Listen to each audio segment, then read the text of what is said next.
भक्षणम् उमाश्रुतं शोकविनाशकारकं नमामि विघ्नेश्वरपादपङ्कजम्। विघ्नेश्वराय वरदाय सुरप्रियाय लंबोदराय सकलाय जगद्धिताय नागाननाय स्तुतियज्ञ विभूषिताय गौरीसुताय गणनाथ नमो नमस्ते।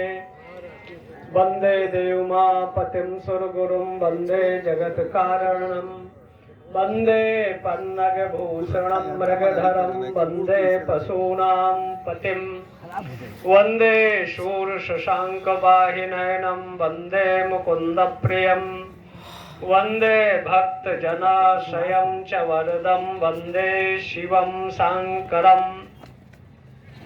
उपस्थित जयपाल नयाली जी, हमारे परशुरामाचार्य सुदर्शन जी महाराज, योगेश शुक्ला जी और विभिन्न कवि वृंद,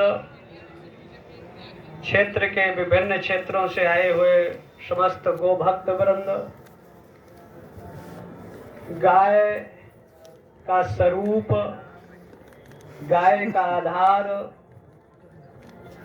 जब इस धरा पर अनाचार, दुराचार, पापाचार बढ़ता है, पृथ्वी में चतुर्दिक त्राहि त्राहि होता है, ते जो पृथ्वी है गोरूप धारण कर ईश्वरी सत्ता से प्रार्थना होता है। तो गोभिर विप्रश्च वेदश्च सती भी सत्यवाद भी अलुबधै दानशीलश्च सप्तयते धायते मही। ये 7 तत्व हैं जो पृथ्वी को धारण करते हैं। अगर ये 7 रहेंगे तो पृथ्वी रहेगी। इसमें पहला स्थान गाय का है। राम के अवतार का प्रयोजन गाय है, या कृष्ण के अवतार का प्रयोजन भी गाय है, और इस पृथ्वी की उर्वरा शक्ति का भी आधार गाय है। कृषि ऋषि का भी आधार गाय है, और गाय को हम माँ के रूप में स्वीकारते हैं। गावो विश्वस्य मातरः, जीव मात्र की माँ के रूप में गाय का स्थान है। और वो गाय हमारा जन्म से लेकर मृत्यु पर्यंत भी हमारा अनन्याश्रय संबंध है। भौतिकवाद की जगत में 50% माताएं अपना शिशु को अपना दुग्ध पान नहीं कराती।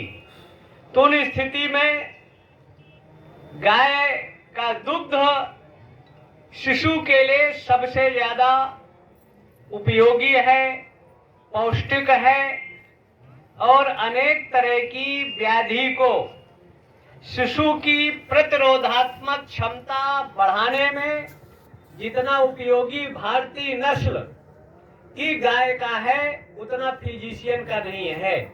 फिजिशियन गाय के शिशु को अगर पिलाया जाए तो हार्ट या गले में प्रायः विकार उत्पन्न होता है, लेकिन भारतीय नस्ल की गाय के दुग्ध के सेवन करने से शिशु का प्रतिरोधात्मक क्षमता बढ़ता है और विकार दूर होते हैं।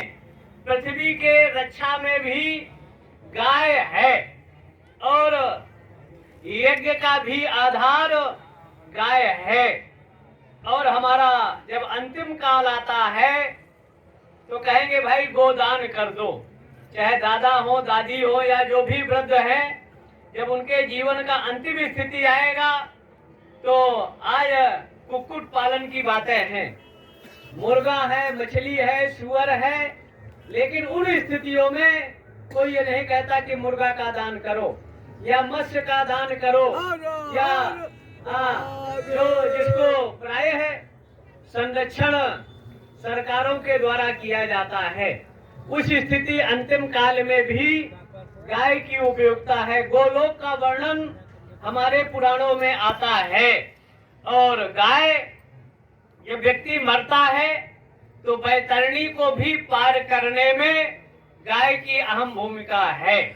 कृषि के लिए भी आज के यूरिया, डीएपी, पोटाश केमिकलों के उपयोग से लगभग 30-35% भूमि उर्वरा विहीन हो गई है। लेकिन अगर गाय का गोमूत्र, गोबर की जैविक खाद का हम निर्माण कर लें, जिससे जीवामृत आदि 18 तरह की खाद को तैयार किया जाता है, उसमें अगर महुए के बीज डाल दें, नीम का बीज डाल दें या गुड़ आदि डालकर, या नहीं कुछ है तो 60 दिन 90 दिनों का गोबर गोमूत्र डालकर 10,000 लीटर जल डालकर उसका मिश्रण कर 60 दिन के लिए अगर ढक दें तो उससे खाद तैयार होगी, जो लगभग 1 एकड़ से लेकर 5 एकड़ तक उपयोगी होगी, जो पृथ्वी की प्रतिरोधात्मक क्षमता को बढ़ाता है। और फसल में अगर नीम की पत्ती, गोमूत्र या धतूरे की पत्ती को मिलाकर हम कीटनाशक तैयार कर लें और उसको चाहे सब्जी हो या अन्न में उसका छिड़काव कर दें, तो बैक्टीरिया के अनेक तरह के जीवों को, जो फसल को क्षति पहुंचाने वाले हैं और जीव के लिए, मनुष्य के लिए वो हानिकारक गोमूत्र या मदार या नीम की पत्ती या धतूरे की पत्ती का उपयोग कर सड़ाकर अगर कीटनाशक बना ले, तो जो कीटनाशक मार्केट वाला है, जो अनेक तरह की व्याधि और बीमारी को और प्रतिरोधात्मक क्षमता भूमि की कम करते हैं, जो आधुनिक कीटनाशक है, लेकिन उसका अंधाधुंध प्रयोग होने से अनेक तरह की जो बीमारी आज समाज में पैदा हो रही है, इसमें आधुनिक खाद और कीटनाशक की अहम भूमिका है। इसलिए गाय के गोबर गोमूत्र से हम कीटनाशक तैयार कर सकते हैं।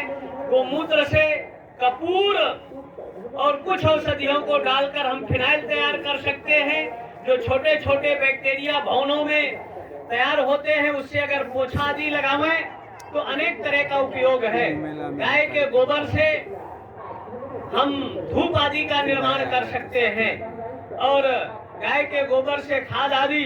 तो इसलिए व्यक्ति को आयुर्वेद घृतम, अकाल मौत ना हो तो हमको गाय का घृत अगर प्रारंभ से लगाएं, सेवन करें। ऋग्वेद कहता है कि अगर जो गाय का घृत सेवन करता है उसकी अकाल मौत नहीं होती।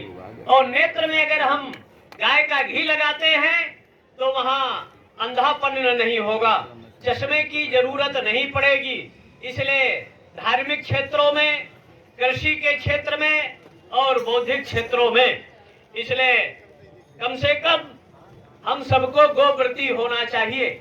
आज गैस्ट्रिक की समस्याएं हैं, हार्ट की समस्या है या लीवर किडनी की समस्याएं हैं, तो अगर हम छाछ, गाय का दही, दूध या घृत का सेवन करेंगे तो हर व्यक्ति के किडनी से प्रायः हार्ट या लीवर जैसे अनेक समस्याओं से छुटकारा।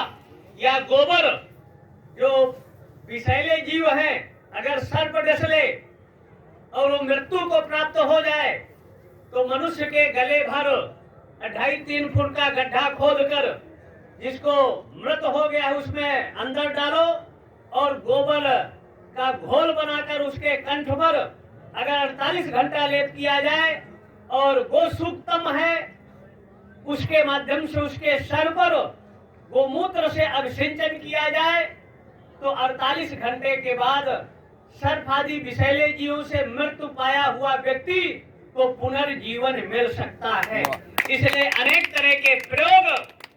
और अगर देखा जाए तो गो अंक गीता प्रेस ने ऐसे कई स्थितियों में निर्मित किया है। तो हमको अपनी संस्कृति, कल्चर, गाय के भी जो भगवान भास्कर के उदय होने पर 1000 रश्मियां प्रकट होती हैं। जब वो गाय में पड़तियां हैं तो सूर्य केतु नाम की जो नाड़ी है गाय की रीढ़ की हड्डी में पड़ते ही, जो भारतीय नस्ल की गाय है जिसमें स्वर्ण गाय के शरीर से निर्मित होता है, और वो स्वर्ण युक्त अगर आप दूध को पियोगे, इसलिए जो भारतीय नस्ल की कपिला गाय जिसको कहा गया है, ऐसे 9 तरह की गायें हैं भारतीय नस्ल की। सूर्य की किरणें के बाद उन गायों में गिर गाय है, कपिला है, ऐसे गायों पर स्वर्ण निर्मित होता है। इसलिए गाय का घी पीला होगा, गाय का दूध भी पीला होगा। तो हार्ट आदि समस्या में अगर हम 5-7 मिनट गाय के शरीर की सेवा करें, उनके रीढ़ आदि में जो अस्थियां हैं उसके मस्तक से लेकर वहां तक अगर हम गाय की सेवा करते हैं तो हार्ट व्यक्ति का कभी फेल नहीं होगा। जो गाय की सेवा करता है, हार्ट फेल से उसकी मौत, अकाल मौत कभी नहीं होगी। और जो हम इच्छा करते हैं, जिनको संतान आदि भी नहीं है, तो गाय की सेवा से रघुवंश का जहां तक प्रकरण आता है, जब उनको संतान नहीं हो रही थी तो गुरु की आज्ञा से उन्होंने गाय की सेवा किया, रक्षा किया। अंततः शेर वहां आक्रमण करता है तो राजा ने गाय के बराबर की भाई मांस हमारा ले लो, लेकिन इस गाय को आहार न बनाओ। तो शेर वहां प्रकट होता है और उनको जो संतान आदि नहीं हो रही थी, गाय की सेवा से उन्होंने जो सिंह के रूप में था वो परमात्मा प्रकट हो उनको आशीर्वाद दिया। ऐसे रघुवंश महाकाव्यम जो 24 सर्गों तक जिसका निरूपण है, उसमें भी इसका वर्णन आता है। इसलिए हमारी सांस्कृतिक, आध्यात्मिक, व्यवहारिक हर दृष्टि से गाय की उपयोगिता है। अगर गाय दूध भी नहीं देती तो उस स्थिति में आज गायों का स्थान प्राय चाहे महात्मा हो, चाहे हमारे हिंदू समाज के लोग हों, गाय का स्थान कुत्ता ले लिए। 10,000 से लेकर 2 लाख तक का कुत्ता बहुत से महात्मा बड़े शौक से पालते हैं, गृहस्थ पालते हैं। लेकिन 5-10 हजार की गाय न साधु पाले, न हमारी हिंदू जनता पाले। आखिर गाय कटती क्यों है? कि कहते हैं कि भाई दूध दोकर खोल दिया, ये बूढ़ी हो गई, छोड़ दिया। तो बूढ़े तो माँ बाप भी हो जाते हैं। जापान में 60-70 के बाद जो लड़के हैं माँ बाप को प्रेरित करते हैं आत्महत्या करने के लिए। और पाश्चात्य मादल संस्कृति भारत में भी प्रभावित हो रही है। इस धरा पर ही दूध की नदियां बहती थी, लेकिन आज की स्थिति में गंगा की नदियां ही सूखने के कगार पर आ गई। उनके वजूद पर संकट का वातावरण निर्मित है। इसलिए अगर गाय सुरक्षित रहे, अगर ये पृथ्वी में गाय रहेगी तो पृथ्वी रहेगी। पृथ्वी पर जनानाचार, दुराचार हुआ तो पृथ्वी ने भी 2 रूप धारण किया था। इसलिए हम सबका नैतिक कर्तव्य दायित्व 7 नवंबर 1966 धर्म सम्राट स्वामी करपात्री जी महाराज के नेतृत्व मार्गदर्शन पर दिल्ली में आंदोलन हुआ और गुलजारी लाल नंदा उस समय गृह मंत्री थे और गोली चलाई गई। 2000 से ज्यादा साधु संत बलिदान हुए। बड़े बड़े दक्षिण भारत के पुलिस वाले रहे, एक पैर पकड़े, एक हाथ पकड़कर ऐसे गेंद जैसे ट्रकों में फेंके और ले जाके जंगल में अंग भंग फ्रैक्चर हो गया। जिंदा लाशों को प्रवाहित किया गया, कत्लेआम हुआ। लेकिन आजादी के 70 वर्षों के बावजूद भी राष्ट्रीय स्तर पर कानून का निर्माण नहीं हो सका। लेकिन जैसे हमारे उत्तर प्रदेश सरकार में जोगी बाबा है, मध्य प्रदेश है, छत्तीसगढ़ है, राजस्थान है, ऐसे कई प्रदेशों की सरकारें हैं जिन्होंने गाय को पूर्ण प्रतिबंधित कर दिया, गाय को काटने वाले पर कानून बना दिया। और अगर सख्त कानून बन जाए कि जो गौ हत्या करेगा उसको आजीवन कारावास या मृत्यु दंड की व्यवस्था होगी, तो निश्चित है ऐसी ऐसी गाय जो 20 लीटर 50 लीटर जाती है। कलकत्ता में बाल व्यास श्रीकांत जी से चर्चा हुई बिहार के एक कार्यक्रम में, कहे महाराज जब ईद बकरीद आता है तो हम पैसा देकर 50-100 गायें उनका कसाईयों से छीनते हैं। तो सर्वाधिक हत्या का कारण ये गोमांस का निर्यात और लगभग पूर्ववर्ती सरकारों के 12,992 बूचड़खानों का लाइसेंस देकर उनके कत्लेआम, कहीं लाइसेंस मिला बकरा काटने का, बछिया काटने का, भैंसा काटने का, और उसके जगह काटी जा रही है गाय। इसलिए सेंट्रल गवर्नमेंट को एक एडवाइजरी जारी करना चाहिए कि भारतीय नस्ल की गाय जितने बूचड़खाने हैं इनका या तो लाइसेंस निरस्त हो, और जो विदेशों से समझौता पूर्ववर्ती सरकारें कर गई हैं वो समझौता भी समाप्त हो, निरस्तीकरण हो, और गाय का मांस का निर्यात प्रतिबंधित किया जाए। हम सरकारों के साथ साथ कहीं न कहीं हमारा दोष है, हमारे हिंदू समाज का दोष है कि हम गाय की रक्षा की बातें दिन रात करते हैं, और आयोजन सम्मेलन करते हैं, लेकिन गोपालन कम से कम हर हिंदू परिवार में अगर गाय पलेगी तो कुपोषण की समस्या नहीं होगी हर घर को। लेकिन अगर 5,000 की भी गाय हम पालेंगे तो सुबह शाम कम से कम 5 लीटर हमको दुग्ध मिलेगा, दही मिलेगा, छाछ मिलेगा। तक्रः शक्रस्य दुर्लभम आयुर्वैद्यतम। अगर भारतीय नस्ल की गाय का घेट का प्रयोग करेंगे तो व्यक्ति की अकाल मौत नहीं होगी, ब्रेन डिस्टर्ब नहीं होगा, ब्रेन कंप्यूटर से ज्यादा तेज काम करेगा। और नेत्र में अगर हम लगाते हैं तो मोतियाबिंद या ये लाल आंखें हो जाती हैं, जिनकी आंखें लाल हो जाए और ये अंग्रेजी चिकित्सा में अगर ठीक नहीं हो रही तो 1 दिन से 7 दिनों तक अंजन जैसे भारतीय नस्ल की गाय के घृत का उपयोग कर दें तो आंख की लालिमा दूर हो जाएगी और नेत्र के अनेक तरह की जो बीमारियां हैं वो भी समाप्त होगी।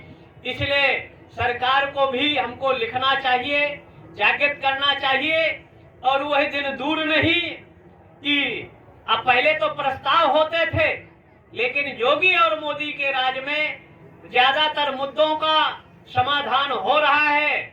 और अब वो दिन ज्यादा दूर नहीं कि 5 वर्ष के अंदर गाय का भी कानून बनेगा, गो मंत्रालय का निर्माण होगा, गाय सुरक्षित होगी, तब भारत भूमि सुरक्षित और अखंड होगी। उसका हम सबको प्रयास करना चाहिए। ये सर्वदलीय गौरक्षा महाअभियान के हमारे जो राष्ट्रीय अध्यक्ष है जयपाल नयाली जी और प्रदेश के अन्य प्रदेशों के जो प्रतिनिधि वृंद है, अधिकारी वृंद है, सबको भगवान विश्वनाथ, माता अन्नपूर्णा और दंडाध्यक्ष आप सबको शक्ति दे, समर्थ दे।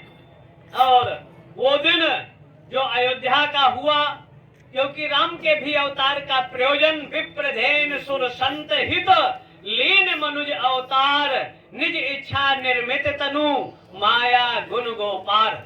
अगर राम का कार्य हमारे 450 से 450 साल के इतिहास में हमारे पूर्वजों ने बलिदान दिया, संघर्ष किया, और तो ये एक तरह से राम का जो मंदिर है सांस्कृतिक हमारी विरासत है, हमारी सांस्कृतिक चेतना का आधार है। राम संघर्ष नहीं, राम हमारी शांति का भी प्रतीक है, मुक्ति का भी आधार है। ऐसे 500 साल के जो हमारी सांस्कृतिक विरासत पर हमले प्रति हमले होते रहे, उस विरासत से हम ऊपर उठे हैं, उसको प्राप्त किया है।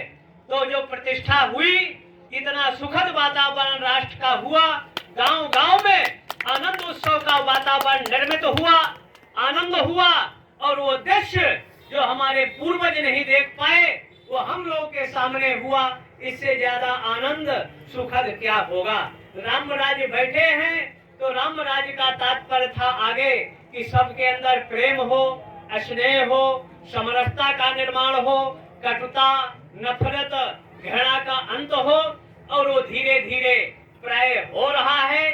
समान शिक्षा नीति पर भी, समान नागरिक संहिता, समान कानून, और सबसे बड़ी इस देश की ज्वलंत जो समस्या है धर्मांतरण, इस पर भी कानून बहुत शीघ्र बनेगा। और इन विधर्मियों से हम छुटकारा पाकर, क्योंकि सनातनियों को धर्म बदलकर सनातनियों पर बौद्धों का प्रहार, चाइनियों का प्रहार, ईसाइयों का प्रहार, मूसा का प्रहार और अनेक तरह के प्रहार, कुछ एनजीओ के प्रहार, अरबों रुपया विदेशों से आता है कि भारत की प्रतिष्ठा का आधार यहाँ की संस्कृति, संस्कार और आस्था के केंद्रों को मिटा दो। इसके लिए विभिन्न तरह के षड्यंत्र चल रहे हैं।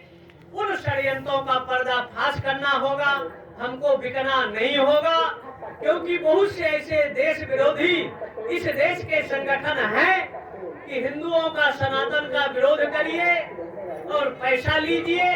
ऐसे कपट कलेवर का वेश धारण करने वाले हनुमान जी जैसे ज्ञानी को भी एक संत के वेश में विदेशी आकर हनुमान जी जैसे ज्ञानी नामक गृगंडम को भ्रमित और विभ्रमित करने का प्रयास किया था।